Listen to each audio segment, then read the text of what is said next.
बिस्मिल्लाहिर्रहमानिर्रहीम। अगर आपने अब तक हमारा चैनल सब्सक्राइब नहीं किया है तो सब्सक्राइब के बटन को क्लिक कीजिए ताकि आइंदा आने वाली वीडियोस आपसे मिस ना हो।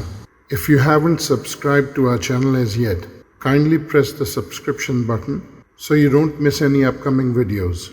सल्ले अला नबीना सल्ले अला मुहम्मदिन। सही बुखारी हदीस नंबर 25। रसूलुल्लाह सल्लल्लाहु अलैहि वसल्लम ने फरमाया, मुझे अल्लाह की तरफ से हुक्म दिया गया है कि लोगों से जंग करूं उस वक्त तक कि वो इस बात का इकरार कर लें कि अल्लाह के सिवा कोई माबूद नहीं है और ये कि मोहम्मद सल्लल्लाहु अलैहि वसल्लम अल्लाह के सच्चे रसूल हैं, और नमाज अदा करने लगें और ज़कात दें।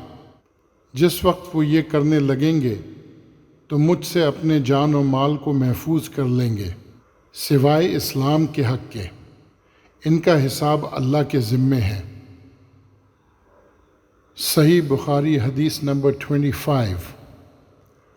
Allah's messenger, peace be upon him, said, I have been ordered by Allah to fight against the people until they testify that none has the right to be worshipped but Allah, and that Muhammad is Allah's messenger, peace be upon him, and offer the prayers perfectly and give the obligatory charity.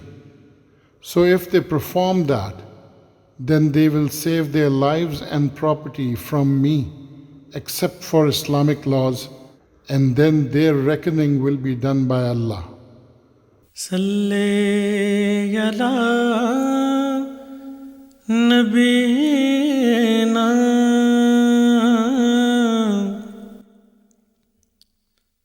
सल्ले अला मुहम्मदिन।